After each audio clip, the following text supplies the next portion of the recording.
Assalamualaikum warahmatullahi wabarakatuh. Perkenalkan, nama saya Awanda Rizky Saputra, NIM 19086309. Saya salah satu mahasiswa Universitas Negeri Padang, jurusan Pendidikan Olahraga.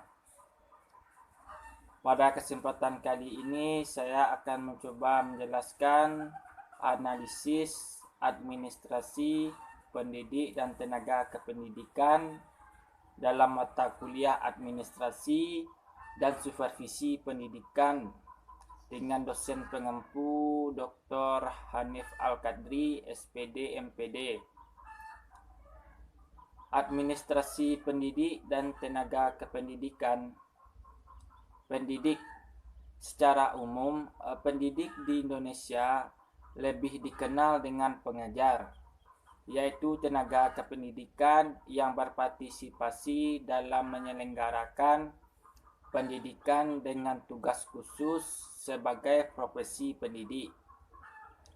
Pendidik mempunyai sebutan lain sesuai dengan kekhususannya, yaitu guru, dosen, konselor, pamong pelajar, widya iswara, tutor, instruktur, dan fasilitator.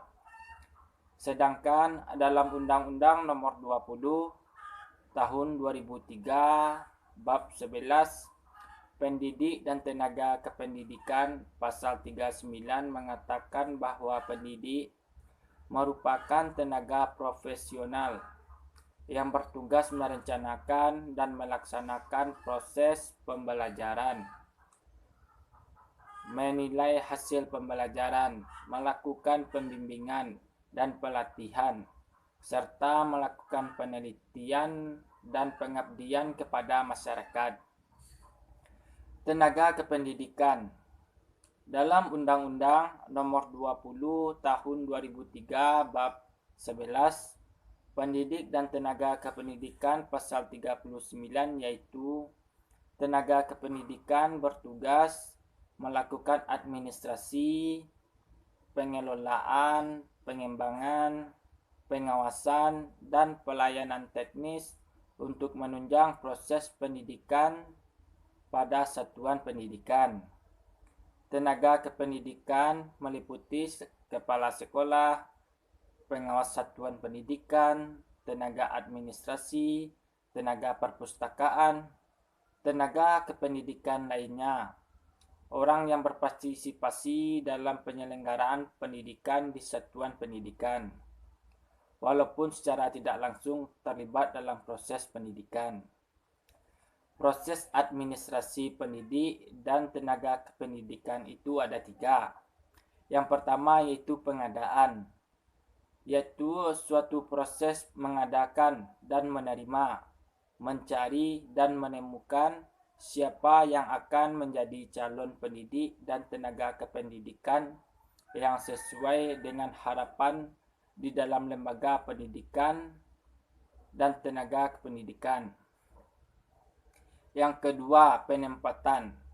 Proses penempatan di tempat yang dibutuhkan sesuai dengan latar belakang skill yang mereka punyai. Yang ketiga, orientasi sebagai bentuk penerimaan pendidik dan tenaga kependidikan di dalam lembaga pendidikan. Kesejahteraan pendidik dan tenaga kependidikan (PTK). Yang pertama yaitu gaji, merupakan pengeluaran atau kompensasi yang dibayarkan kepada seseorang atau pendidik atau tenaga kependidikan berupa gaji pokok ditambah tunjangan yang sah yang berhak diterima oleh penerima gaji berdasarkan peraturan perundang-undangan yang berlaku. Yang kedua yaitu tunjangan. Sesuai Undang-Undang Nomor 13 Tahun 2003 Pasal 94, tunjangan tetap adalah dinyatakan sebagai bayaran pendidik dan tenaga kependidikan yang dilakukan secara teratur dan kontinu yang berkaitan dengan pencapaian prestasi, kerja, jabatan, dan profesi.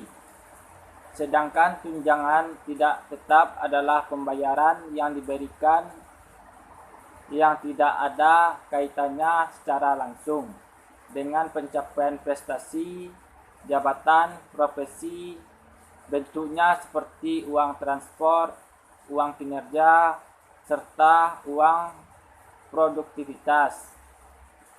Yang ketiga, penghargaan.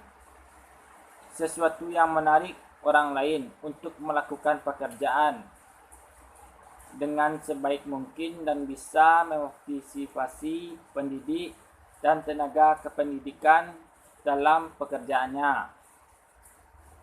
Cuti pendidik dan tenaga kependidikan.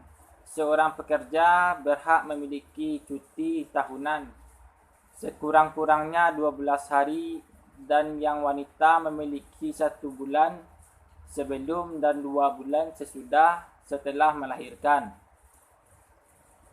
Pembinaan dan pengembangan adalah usaha untuk meningkatkan kemampuan teknis dari pendidik dan tenaga kependidikan, meningkatkan dan mengembangkan secara teoritis dan konseptual dan moral keseluruhan kita dengan kebutuhan pekerjaan atau jabatan melalui pendidikan dan latihan.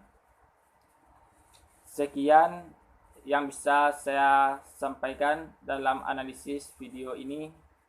Kurang dan salah saya meminta maaf. Saya tutup. Wassalamualaikum warahmatullahi wabarakatuh.